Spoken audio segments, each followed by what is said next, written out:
keep finding ways that we're helping partners finding either, balance in their life or focus or purpose. Practices that are going to help improve your project management skills or your finances. We're here to talk about setting long-term goals and then how to achieve them. Increasing your quality, therefore becoming the best place in town to work.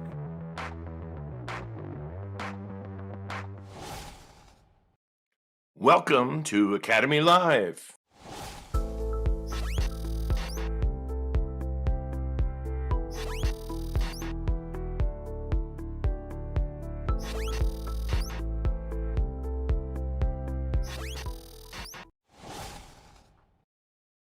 Hi and welcome. Bessie's on vacation today. She'll be out, so it'll be just Rex and I with you today. Welcome to the first day of August. Hope everyone is staying cool, and if not in temperature, then at least in your mindset. Today we're looking forward to talking to two of our partners, Tara Rummer with Immense Networks and with ImmyBot, and Zac King of GreenBean IT. One of the things we'll be highlighting today is leveraging community connections with our partners. So we'll be talking about community, which is very, very important to me, near and dear to my heart. Coretta Scott King once said, "The greatness of a community is most accurately measured by the compassionate actions of its members." And we're so fortunate at Pax8 to have those kinds of vendors and partners. But before we bring on Tara and Zac, I want to bring in Rex and kind of get caught up and hear about his last 2 weeks. Rex, can you please? It's great to see you again. Welcome back. Tell us what you've been up to. Oh man, I love you guys and all, but it's been awesome to not be here for 2 weeks. You didn't miss us every day? No. Oh, But okay, you can live with anyway, that. this all started about 1.5 years ago. My son's in Scouts. We technically don't call it Boy Scouts anymore. It's Scouts BSA because there are male troops and female troops. But I committed to go to the National Jamboree. And we took 62 people from the Seattle contingent. It's sort of a temporary troop that's made up of a couple of scouts from lots of different troops around the Seattle area. And one of the most awesome things was, 8 months ago, we had our first kind of introductory meetings and they did not know each other at all. And we had to form a troop and we had to show up in West Virginia last week or week and a half ago, ready to go. So we had to go through the forming, storming, norming, performing stages with this group.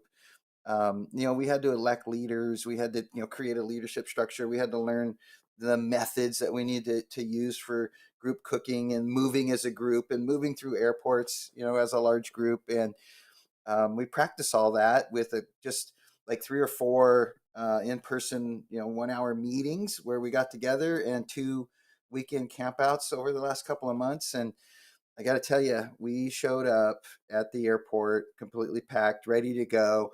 We didn't have any pocket knives taken away in security, and we didn't have to dump out any water bottles because we kept harping on that. And we went out. We went to Washington D.C. We toured D.C. for 2.5 days. We hit all the war monuments. We hit the presidential monuments. We got the picture in front of the White House. We got, we went out to Mount Vernon and stayed in hotel rooms for the first couple of nights, which was a lot of challenge with 60 people. But and probably the coolest thing about all of this was watching this group of Scouters, kind of form and kind of build their leadership capabilities, right? And that's a lot of what we're doing in our businesses, as Pax8 partners is, right? We're trying to grow. If we're going to grow, the rule of 7 says we got to be building new leaders.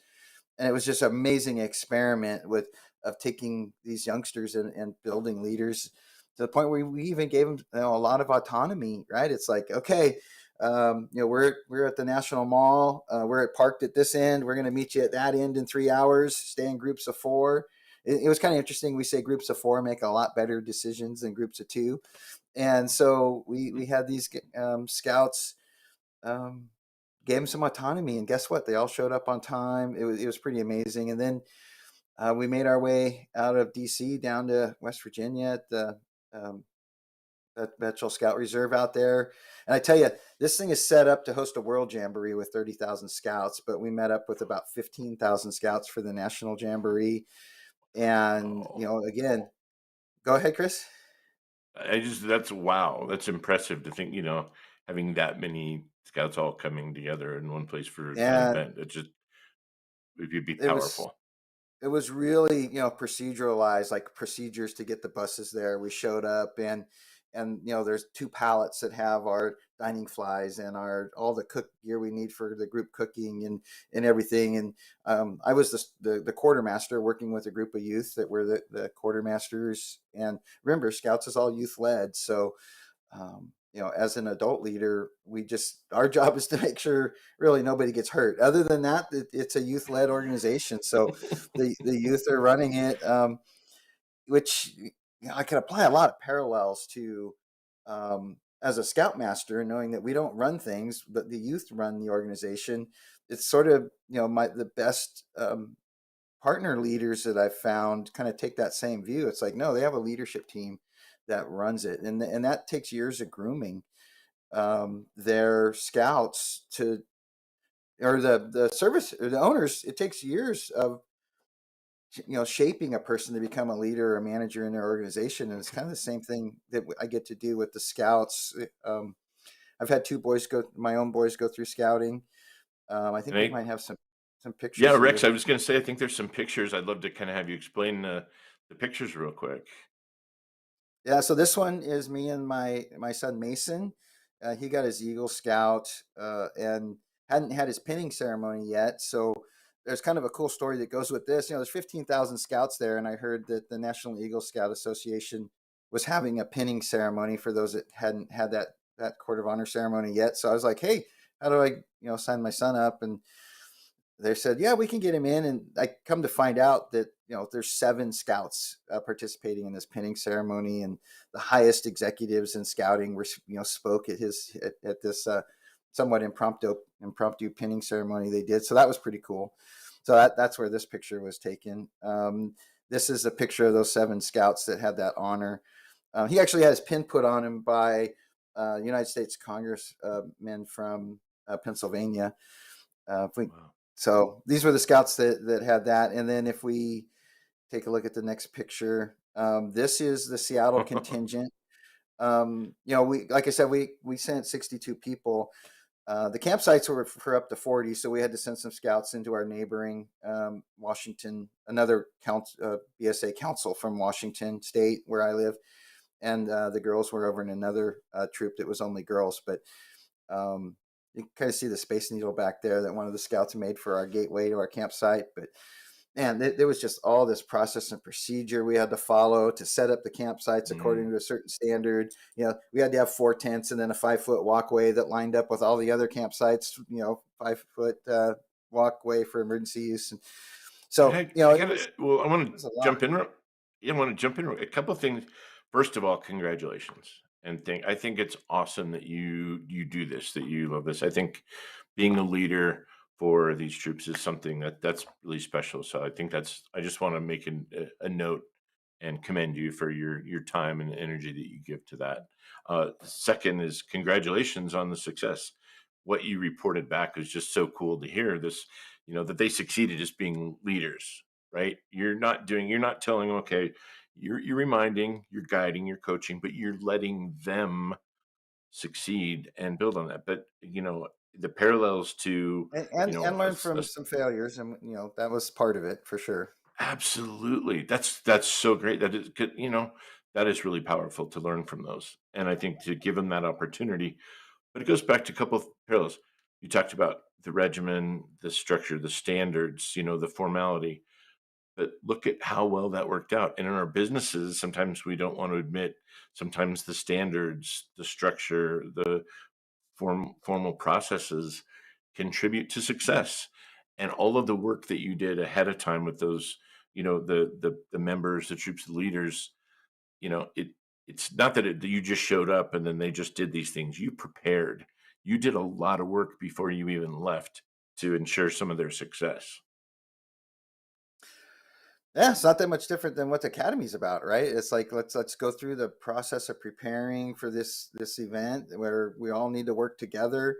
You know, I put a lot in that concept of forming, storming, norming, performing. You know, and you know, every time I saw a little argument happening, I was just kind of like, "Whoa, this is storming, you guys! Yeah, we're making progress. We're moving forward to becoming a team." And I find that stuff exciting. And these are Yeah. youth, right?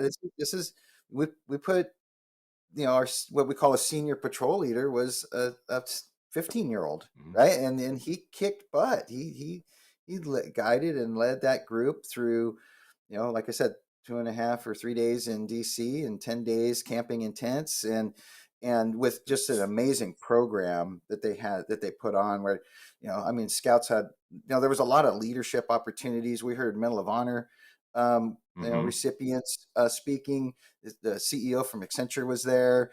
There were several armed forces Yeah. leaders That's that were there and spoke. Um, What a great experience. I think that's just so cool. So we'll welcome back. You were missed, maybe not every day, but you're glad to have you back and glad you had the opportunity to have this experience. So thank you. I'm Uh, successful you if know, I wasn't missed. good point. That's a great leadership point there. I'd like to bring on Tara now. Um, you know, Tara is, there's so many things. I don't do good at bios and reading that. I'm fortunate to know Tara for a little while, and one of the things I'll highlight is she is the VP of Operations at Immense Networks and Director of Community at ImmyBot. So Yes. I'm not going to give away any more or disclose. I'll let you. I won't steal any of your thunder. So I'd like to ask you, Tara, would you do a little bit of a humble brag and introduce yourself and tell us about what you do? Sure. So I am Tara with Immense Networks and ImmyBot. I have been with Immense since 2012, and I took over our service department a few years ago and, got really involved in community and just I'm a people person, so I learned from some other people, and we were able to increase our revenue, our margins, and we were able to spin off a product that was like our big goal. And yeah, we're selling to other MSPs now, so I'm on both sides of the company along with the two owners. So it's really fun, different. How do you how do you balance this? I mean, it's both of these roles are fairly significant. How Uh, Not well all the time, let's be honest. I'm being very blunt. Um, Okay. I I mean, I have a really good support system. I have really good mentors, and I Mhm. lean on them pretty heavily. And I've built a team within Immense, and they are able to handle a lot of the day to day. So I've been able to take a pretty massive step back from that company and let them do their thing. I made KPIs. They loop me in if they need help, and they're killing it, honestly. I probably got out of their way so they could do more, really. But well, I think two things. I think one is I think your passion and energy allow you to be able to do both. And like you said, building a team, right? This isn't all about what you do as director of operations, but what you help building up that team. Tell me about some of the challenges you've been there. 2012, Yeah, 2013. 2012. What was the company like then, and what were some of the challenges to get to this point where you can kind of step away and do a few other things? So the company was chaos, to be quite honest. It was a rodeo, and we were definitely a break fix shop. I started as an admin assistant, and Brett and Darren were like, "Oh, she's learned a whole bunch of stuff in ConnectWise, and she can do all of these things." And they actually joined a peer group through HTG, and we had put multiple people in the service management role, and we watched them fail over and over and over. And finally, their group was like, you realize Tara's your person, right? And she's going to be your person to do this. So I slightly begrudgingly took over and I said, if I'm doing this, I need C level and I need a peer group. I was like, I need peers that I can go to who have already done this, and I need a community around me that can help me, and hopefully I can help them in turn because you can learn from anybody, even the worst person in the room. I truly believe that. But I basically told them they weren't going to set me up for failure like we had done previously. We were going to do it and we were going to do it right. So the That's challenges though with implementing stuff, I mean, people don't like change, let's be honest. That was the biggest one. And Rex probably doesn't know this, but Jay and I kicked Darren out of our C-level calls because I was like, we're getting nothing done with you in here. Like, and he was like, oh, thank you. Like, I didn't want to be part of it. You do you. So yeah, it's people was probably one of the biggest problems because you're changing habits, which is just the hardest thing to do. yeah. And sometimes people like chaos. As you mature, not everyone is on board with that. So, um, tell me, I'm kind of curious. I'm kind of fishing here a little bit, but C-level operations, Pax8 Academy coaching, um, what were some of the direct, positive impacts of that? How did that help you?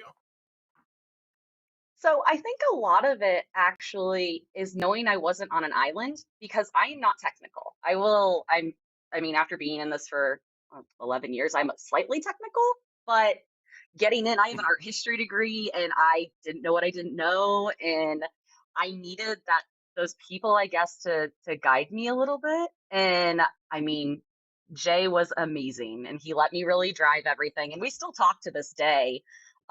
Because when you're on an island, you're like, oh, I'm the only person having this problem. It's all me. Clearly, I'm failing. And you're like, oh, no, every other company's having growing pains. And it was just having that support system, text them or Teams and get relatively quick feedback. It was what I needed to get past imposter syndrome, I think, as well, because I Uh, felt like I shouldn't be there that's and in that position.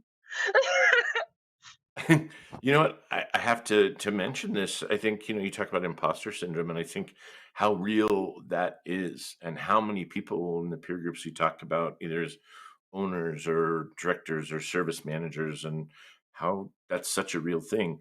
And it's so cool. I think honestly, you and your peer group, and Natalie on my team, uh, contributed to have a piece of content that's in Academy on Demand about dealing with, imposter syndrome.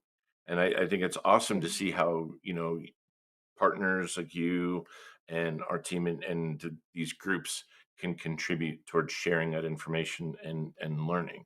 So tell me a little bit about, what do you think it takes for someone to benefit from being in a peer group? So I've seen a lot of people come and go from peer groups. I've been in multiple, and you truly get out what you put in. So it does take time, it does take energy. I mean, you need to make it on all the calls, you need to be working on your goals, and you need to be holding each other accountable. Or you're just there hanging out with your friends, which I mean is great, but you're there to actually support each other and grow in your roles and grow your companies. And when you're able to do that, everybody really succeeds and you have like the best group of cheerleaders behind you. Honestly, these people are constantly cheering me on and it's just I do the same for them, and anytime I can help I will. They know it. And I think there's some pictures that we might have of you with some of your friends, if we could bring those out. Yeah. Oh. Okay. Look at that. Anything you want to tell us? Yeah. Add some Yeah, so color? I actually got to speak to some of the peer groups, and this was before we went out to dinner, so I met these people, I mean, what, an hour earlier. They were great, so it was nice. Oh, Oh, she's in my peer look at group. these. Yeah, we love Well, that. A lot of you said selfies. these, well, but like you said, these relationships go way beyond just, you know, a business professional, just, you know, in the meetings, right? Oh, absolutely. You find out about these people's personal lives. I mean, Natalie on your team, when she was at her previous MSP, we went on vacations together. Like I know her family well, and you really build these bonds, honestly. And you have the tough conversations, be it personal or professional, but they become your support system. And I'm Yeah. super thankful for my group. And I know that you know this, that it's the same thing with like when you hire for your company, you want culture fit. And so you try to make sure everybody's I like that Pax8 does that too with Academy. You guys are very like cognizant about who you're putting in groups with each other, which I also really appreciate. Good. What a good I vibe. appreciate you hearing us say that. I appreciate you saying because it is important, culture, and that was Hmm. very important to me to beginning to establish what do we want it to look like. What's the culture? What are the values that we have for these? Let's pivot here real quick and let's get into a little bit about ImmyBot. Yeah. Tell me a little bit about. I know for you, it's a creative outlet. Tell us a little bit about ImmyBot and what your role is for that company. So ImmyBot has been Brett and Darren, the owner of our MSP and of ImmyBot's dream kind of forever. They are true visionaries. And I mean, for years, they would bring me every product under the sun and be like, we should build this. And I'm like, okay, let's give me a proof of concept or anything like that. And when they handed me service, we realized that, help desk was suffering because new computer setups were either taking too long or missing configurations, etc. So we actually built it for ourselves internally. And I will be honest, I was the biggest critic for the first 3 years of building the product because we tested it and it broke all of my stuff.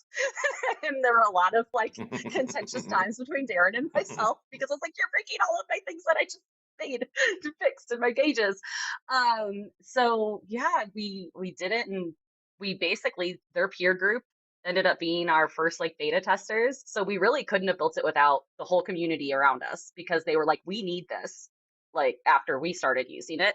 And it's basically just grown from there. And you'll notice, I mean, if you ever hear anything about Emmy, we don't have salespeople. Our best salespeople are literally the people that use it. They'll stand in our booth and just tell people about it without us even asking.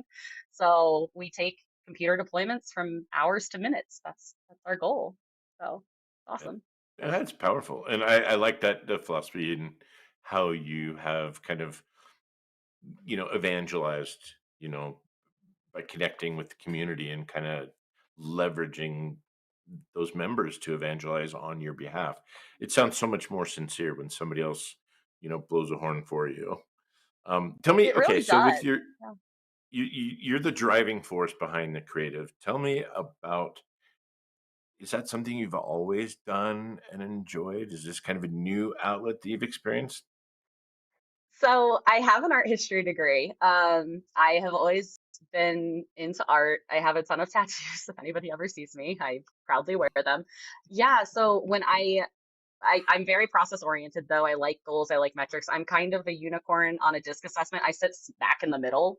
So I'm literally a chameleon. I can kind of do what you need me to when you need me to. But the branding and the events, I like being with people. I like coming up with new ideas. Like right now, I'm doing a shirt for an event and some pins and some swag, and it's just something fun and different. I think I've done the same thing over and over for years, and I like to build things. And this is, I mean, if you've ever done an MSP and a SaaS company, they are very different ball games Oh, here, and you have to brand them differently, and you get to have a little more fun, honestly, on the SaaS products. well, I'm fascinated. You fascinate me for so many reasons, but one is I've watched you and I've seen you walk through processes and operations, and you're very effective. You're very efficient. You have a mind that can be very organized and looking at way how to improve something, how to standardize, how to go through that. And yet on this other side, you've got this creative, it to me it's fascinating. Now I'm going to call this out. You've also been the center of quite a bit of controversy. And the one thing I'm talking about is the sparkle hat.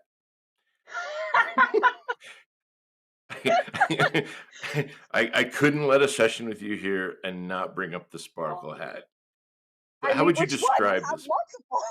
Well, I'm thinking the bedazzled captain's hat thing, and. Well, yeah, I make sparkle hats and they're sequin covered hats. And I forgot mine for this event, or I would have it with me. But what I noticed when I would go to events is I wouldn't really get approached by people. They would almost pass me over, be it vendors or other MSPs. And I don't really know why, but they would talk to somebody else that was with me, and I would hang back and just see what they were going to talk about. And then I jump in. Well, when you move to the vendor side from being on the MSP, you have to be a little more outgoing. And while I am aggressively friendly, according to some people in the channel, um, I wanted people to approach me, and the glitter hat was just a very quick way for people to be like, oh my gosh, I love your hat. And so it would open just a conversation with me. And I actually was just setting up my booth downstairs for ChannelCon.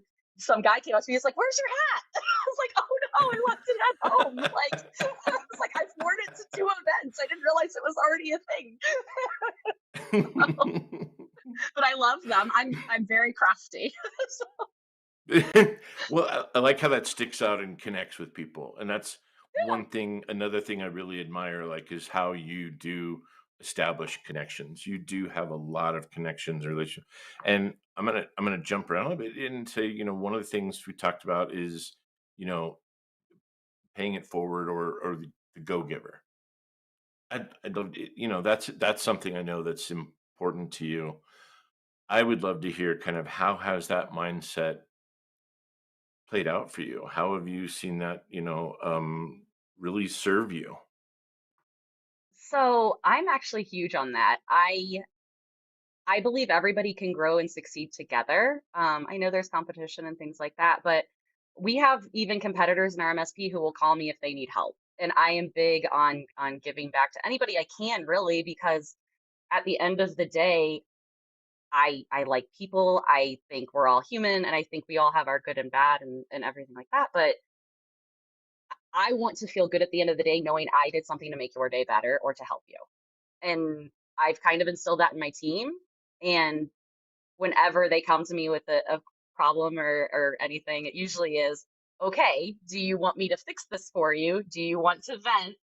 Okay. Or, what can I do to help you? Like, help me help you, really, is my big mentality in all of this. But I mean, you can talk to anybody in the peer groups or anybody really in the community, and I'll give them my processes. I'll walk them through my processes. They'll call me if they're having HR issues because I have a history in that before coming to the MSP. And it's just, I think knowledge should be shared, and it deepens those relationships when you're just willing to kind of get vulnerable and tell people, I have imposter syndrome, or just being open.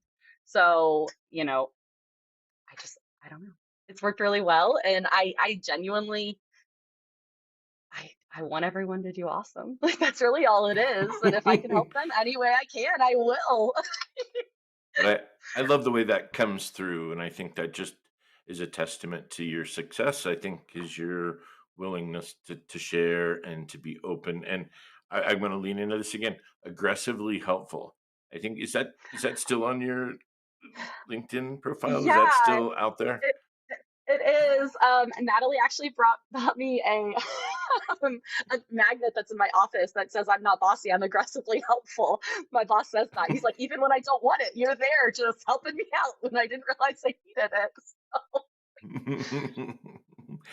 Now, Yep. I want to, the personal side a little bit. So, where you're at now in Louisiana is not where you grew up. You had a big of a journey. I kind of want to hear about your transition from, where you grew up and where you live now, and what it's like, and how you identify where you're at now as home. So yeah, I was born in New York and I grew up in Delaware, Ohio, which is this tiny town. I went to University of Cincinnati and didn't know what I wanted to do with my life. Partway through college, I actually got cancer, so I am a cancer survivor. I took a year and a half off college and got that all squared away, and have been in remission for 15 years. So technically cured, but I don't like the word. And I at the end of the day, I wanted to be happy, I think. And I moved to Louisiana actually for a job at an engineering company. And it was not what I was sold on in HR. And it was, not my finest moment when I walked in the office and quit and just walked out. um, and I interviewed with Brett and Darren the next day or within a few days. And honestly, the three of us really hit it off. We got through all the interview questions in 10 minutes and we talked for about another hour. And I took a vacation and they called and were like, "Could you start Monday?" And it was a Thursday. And I was like, "Oh, sure." And I never really looked back. I never thought this was an industry I'd be in. And now that I'm in it, I really can't imagine being anywhere else. I love the support systems in this community, because when I was in engineering and construction, you did not have that. You just, everybody was a competitor, and here it just, I don't feel that. That's awesome. I Yeah. I appreciate you sharing, like you said, that vulnerability, and it's nice to connect with you and kind of hear a little bit about your story.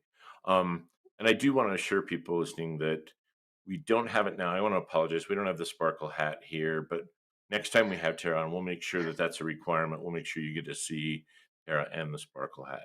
Now, I'm you actually mentioned, making a new one right now too.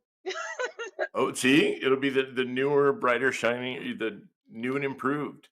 Um, so tell us about where you're at now and give us a little bit of information about what the event is like.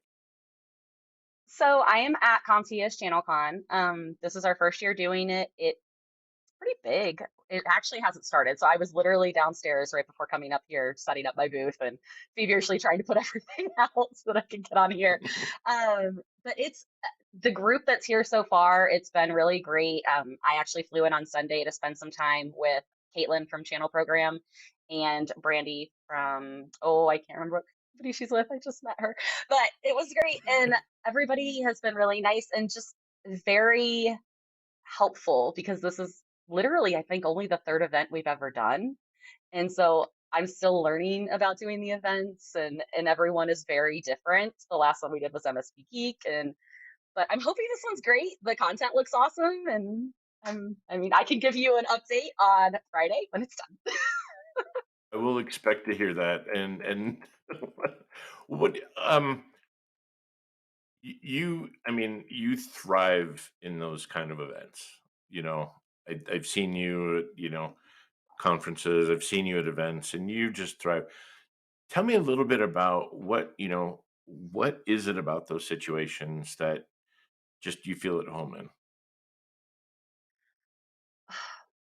So something I love and I don't get to do enough when I'm working in our MSP is just interacting with people.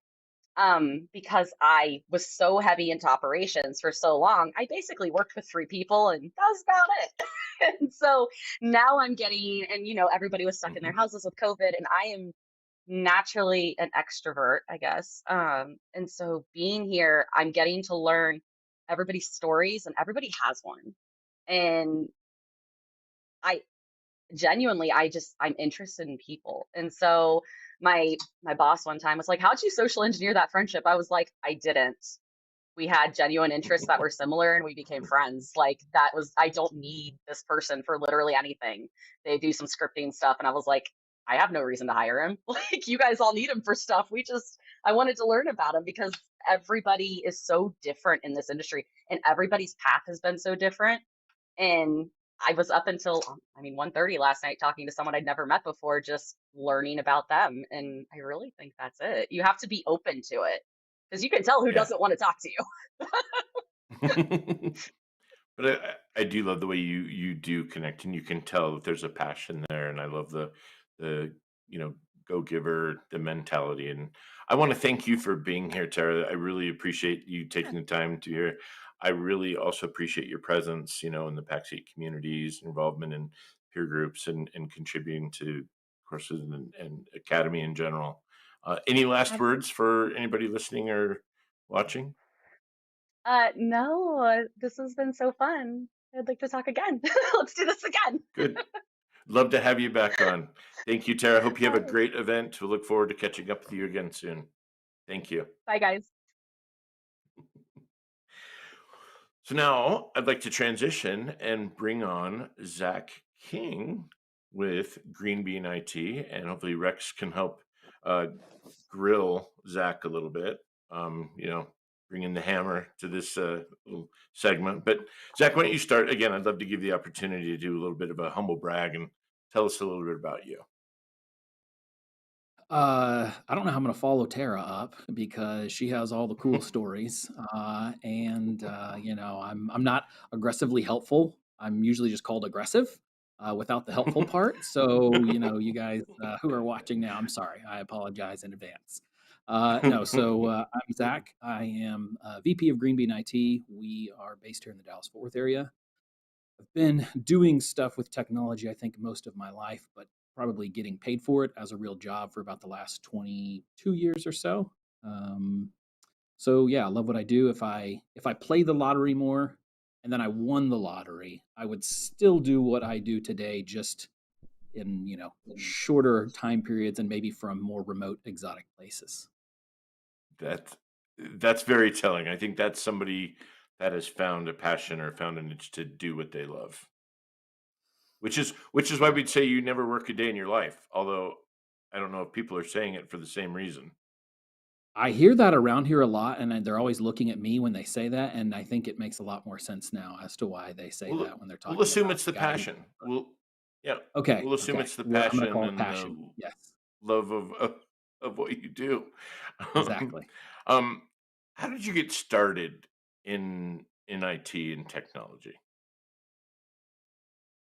Just sort of fell into it. I'd always been curious about it. I wasn't the guy who was, taking everything apart. I was the guy who was always curious, if I change this setting or if I do this instead. And then I did it sort of as a part-time job with my brother-in-law back in the mid '90s, dating myself here, just pulling some cable, learning the basics, and then was working part-time at an accounting firm. Started doing internal IT work there. That grew into me doing IT work for their clients, and then it grew just sort of into a career. So, I never intended to be in technology. Like you said, it was just sort of this thing that I was passionate about, and found something that I was actually decent at. And when people need technology, it's a good place to be in. And so, yeah, here we are. 20 something years later. Okay, and I we've got a photo here that we have to share. Speaking of the young Zac King, what can you Yes. tell us about this? So I'm guessing this is probably early 2000s, maybe. This is sort of the server room slash my office where they cornered me off. So, for those of you who have just getting started in IT, they've been sticking the IT people in the corner, in the basement, or something else for long periods of time. So that doesn't just start recently. So yeah, this was where all of the magic happened, all of the wizardry, and you can obviously see a bunch of just computer parts spread everywhere. And my office probably looks a lot like that today. It hasn't changed much. I have a little bit more gray, but other than that, yeah, still doing the same thing. Rex, does that look familiar at all? You're taking me down memory lane, man. Uh, late late '80s is when I started as a tech out of kind of junior college days, and um, I'll bet you kind of feel the same way I feel looking at some of those pictures about how naive you were when those pictures were taken about our industry and how to run the business. At least that's the feeling I'm having.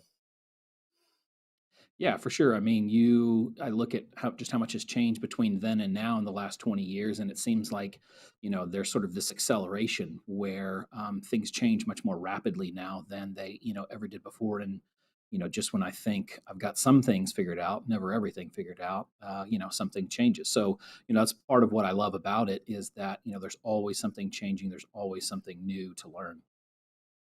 It's interesting in this tech industry. I think anything we learn from a tech perspective has that three maybe 5 year shelf life, right?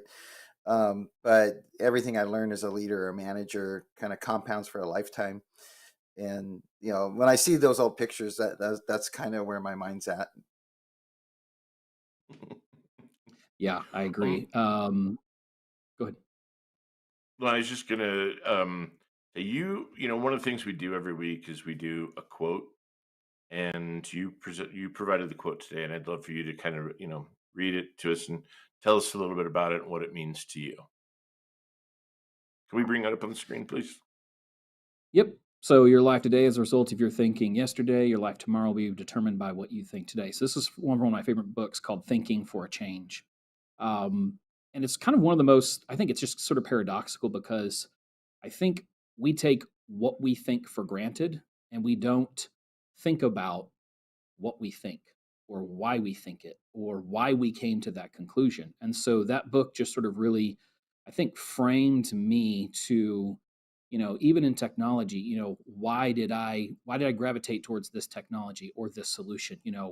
Where was my thinking leading me? And was that the best decision, or was that the best thing that I arrived at? And so if you never think about your thinking, I think what happens is you tend to repeat some of the same patterns, not even knowing it. And someone from the outside can look at it and go, yeah, because you just keep doing this, and you don't realize it because it's instinctive, right? It's just something that maybe you've always done. And so books like that really challenge me to sort of, in a way, observe myself from the outside to say, why is it that I do that? Why is it that I think that way or respond that way? And, especially in the context of community, allow myself to be examined, to be seen by others, because somebody might go, yeah, I think it's because of this. I'm like, oh my gosh, you're right. But if you don't take the time to stop and really slow down and think about why you do some of those things, you just end up sort of, I think, stuck in the same place. And so that's why it's one of my favorite quotes, is because I don't think that what I'm experiencing today is connected to yesterday at all, but it often is. And then I also, especially as an MSP, I'm not always thinking about where I want to be tomorrow, and what I'm doing today that's going to affect that.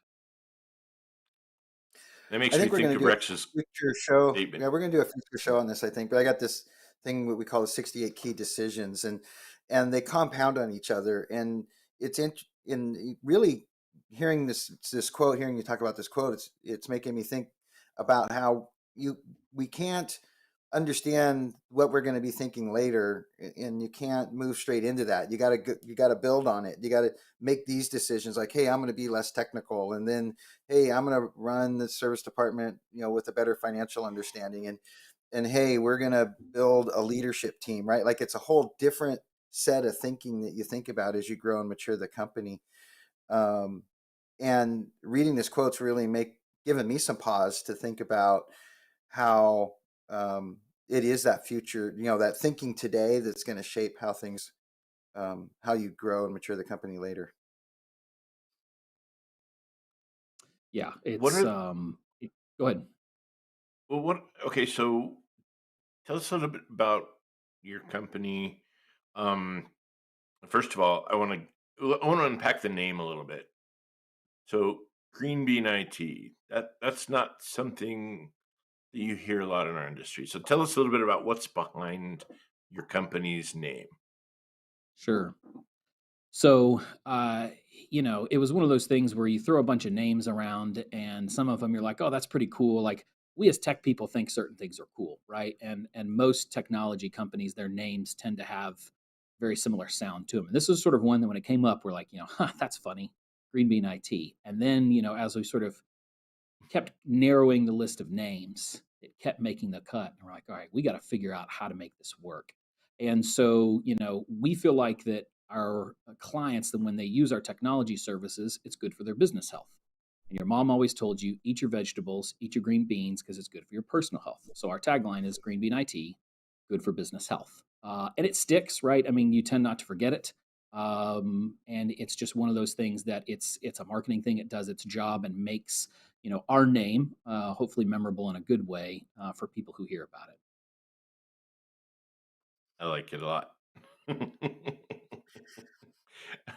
Well, and I think that you've also had a good sense of humor. Your personality lends itself to be something a little different than the norm, and kind of your perspective on things. I want to show a picture that you had shared with us. It's from a tell us about this. This is I absolutely love this.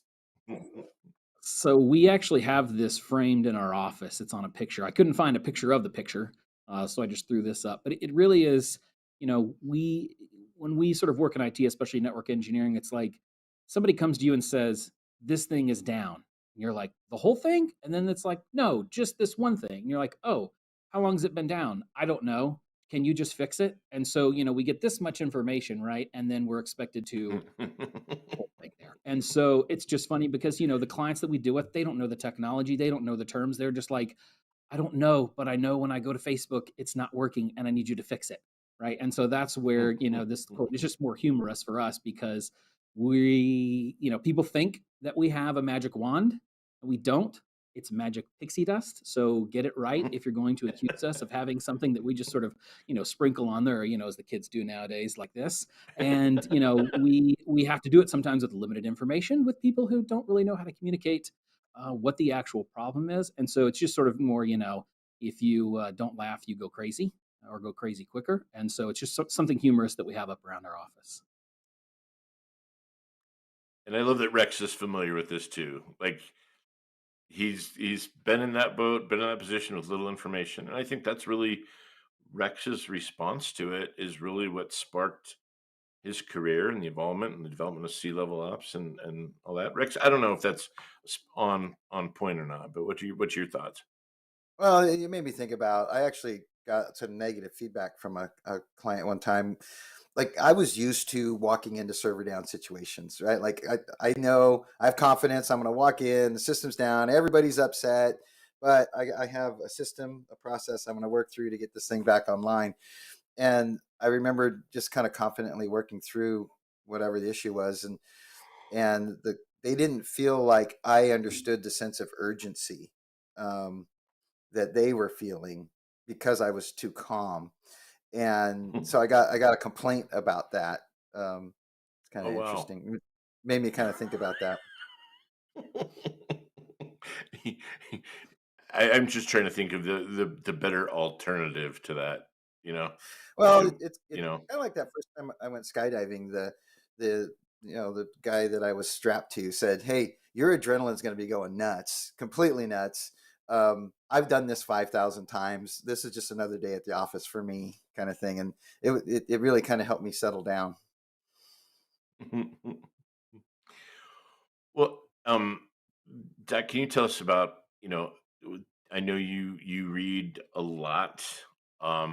It had some great recommendations and conversations about what you're learning, and I really love your drive to continue to learn and develop. You've never ever appeared to me that you've had an attitude of knowing everything. You've always had an openness and a drive and a hunger to continue to learn and grow. And I really, really admire about that about you. But I'd like to kind of talk about there's a couple of books that you've already mentioned one. But I'd love to bring up some of the maybe the book covers and talk a little bit about what these have meant to you and why they're significant to you, why you'd recommend them.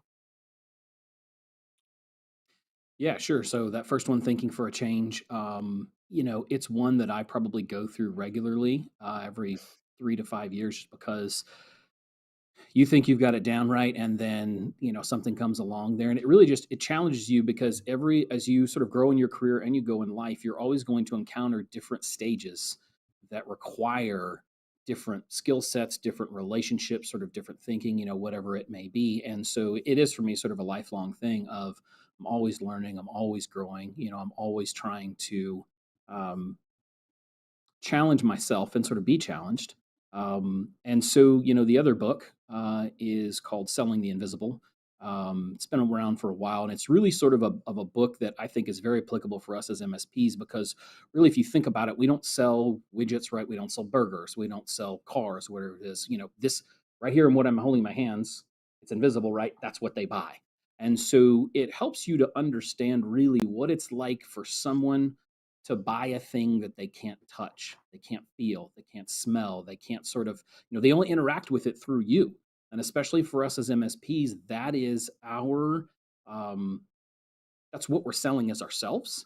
And so this book really, just through a lot of short sort of anecdotal stories and real life stories as well, really helps put you in the mindset of the person that you're dealing with. And what it allows you to do is you can almost anticipate and read their mind. And then when you do that, their experience is, oh my gosh, like I've never experienced dealing with a company like yours. And really, what you're doing is you've understood what it's like for somebody to buy something that's invisible, and really just sort of that human connection and that human relationship through that process.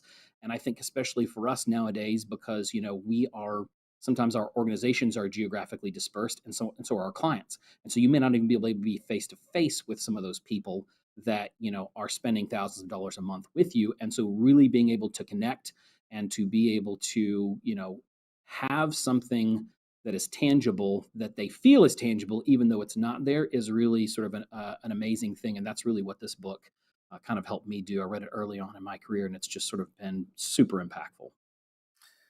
I'd like to second nod for this book. It was one that one of the companies that I was CTO. I was participating in the sales meetings, and we did a sort of a book club where we read this book as a sales the entire sales team, and we talked about certain chapters for every week for several weeks, and talked about how we apply that in the way we do business. So definitely a great choice. And I think too, one quick thing is that even though the title is Selling the Invisible, and there's a lot of IT people who, if we're being honest, hate salespeople, it really goes deeper. It really does go beyond just selling something to actually being able to understand why people buy and then how do you deliver. And so, it's great if you are selling something, but a lot of IT people don't want to recognize that they are in sales even when they're on the help desk, right? Even when they're on the the network team or the engineering team. And so that's what one of the other things that I love about it is it applies to really every part of an MSP or any sort of company that is a service oriented company. And something else you tapped into was the human element, right? It's not about the technology. It's not about the bytes and the bits and the feeds, which going back to that's really a part of you, which is part of your values and your company. Tell me a little bit about how does your efforts to connect with others through community involvement, how has that impacted you and your business? Because I know it's important for you to connect with others. Sure, yeah. And I think one thing that Tara mentioned that I'll sort of piggyback off of is we're used to, as IT professionals, we're used to people coming to us for answers. And we don't always have someone else to go to when we don't have the answers, but we don't let other people know that. We're like, oh, yes, I've got this figured out. And then we turn around and go, oh, crap, how am I going to do this? So I think it's important for us just to recognize that, we go like, Tara was talking about conferences she's been to. You go to conferences and it's easy to think, everyone else here has it figured out but me. Everyone else here is running a multi-million-dollar business but me. And the reality is that, no one single person has it all figured out. No one single organization has it figured out. There is that human element, which means there's a finiteness, right? There's a limit to all of our knowledge, to what we can do as individuals, as an organization. But when we bring some of those things to the table with others who are also sort of recognize the same thing, we allow ourselves to grow exponentially faster than if we were just sort of by ourselves, right? Because what I don't want to do is I don't want us or the organization to be at the mercy of our own best thinking, right? Because I may think here at this level, right? And Chris, you may have more experience in that area and you're at this level. I want to be at this level, right? I want to be at the level that is at the maximum of what we can do. And we can't do that without community. But, in sort of the IT world, we're not necessarily known as being like the best at community, right? We're usually known as being the nerds, socially awkward. And, like Tara was talking about, everybody has their own story. Everybody has their own journey of how they got into IT or why they're in it right now, even if it's not sort of a lifelong passion for them. And so, really learning to connect with a greater audience outside of either your geographic area or just your area of comfort pushes you, and it also humbles you because you realize, you know what? I don't have to have it all together. And a lot of people have respect for someone who says, you know what? I'm not sure, but I will go find the answer for you.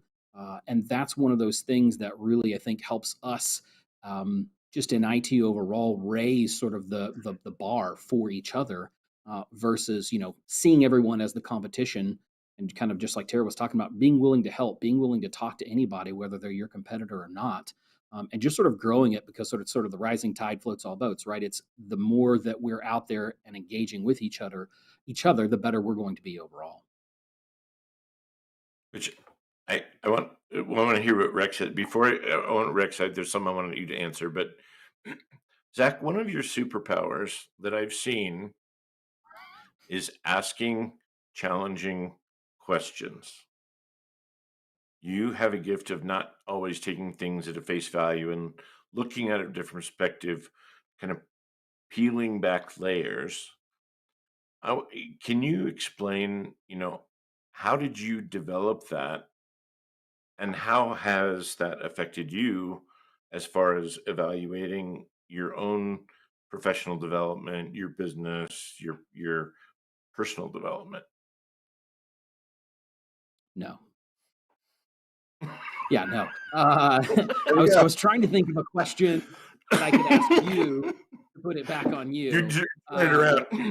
Yes, Yeah, yeah, just yeah. different. This Yeah. is like, well, that's the end of our segment. Thank you guys for watching. Appreciate it. I think that curiosity, desiring to learn, the sort of the third leg of that three-legged stool is learning to ask good questions.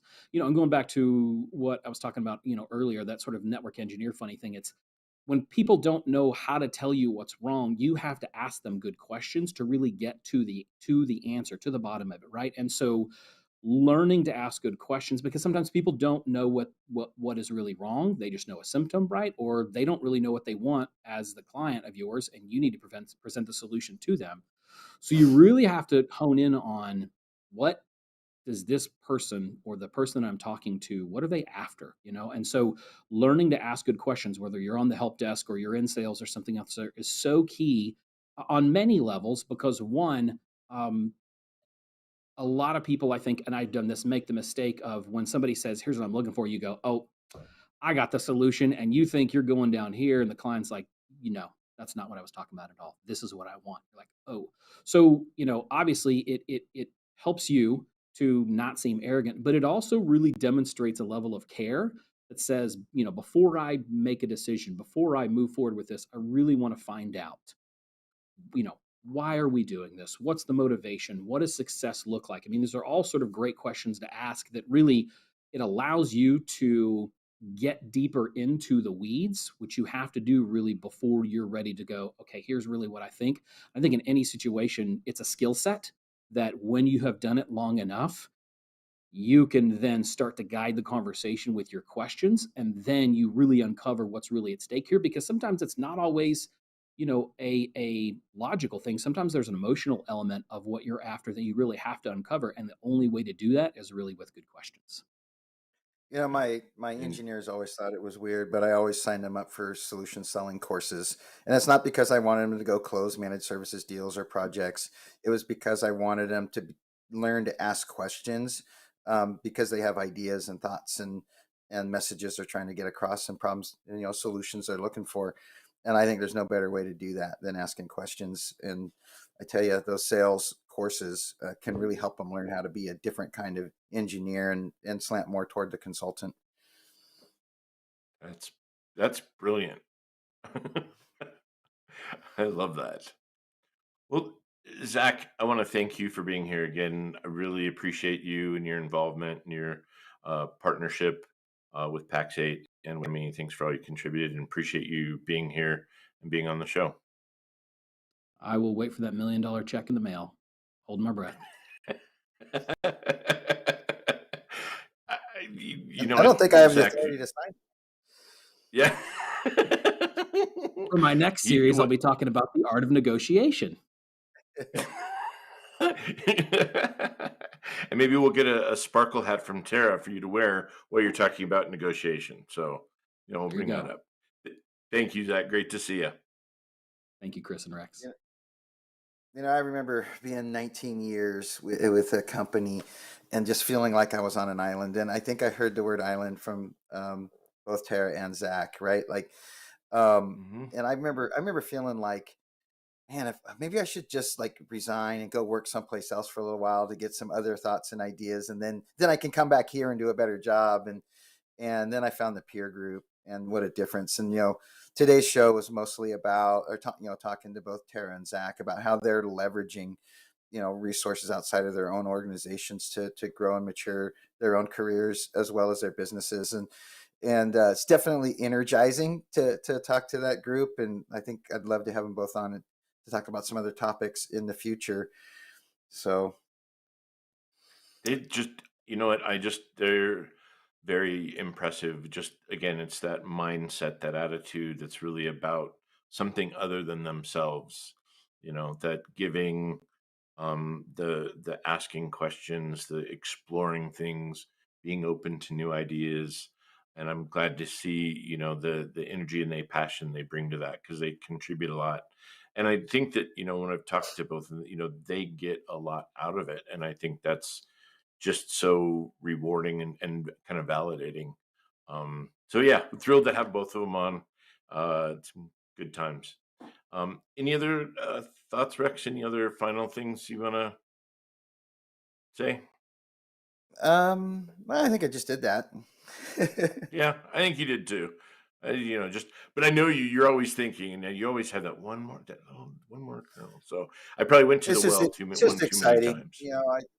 We talk about within Academy, our target client profile, and one of the first things is they have to be coachable, right? When people come on and they tell us how they have it all figured out, I'm like, I have no idea how we're going to help them, because they're not willing to listen. And this is an example of two folks that are totally willing to listen. They want to bring it in. They want to, we are smarter than me is sort of in their DNA, and that's like the target profile for who we think we can be successful within Academy. So it's super exciting. Absolutely. Well, thank you, Rex. Well, I want to thank everybody for tuning in. Thank you for watching. Be sure to check us out next week when we talk to Sky Kurt, Senior Solutions Marketing Manager at Pax8.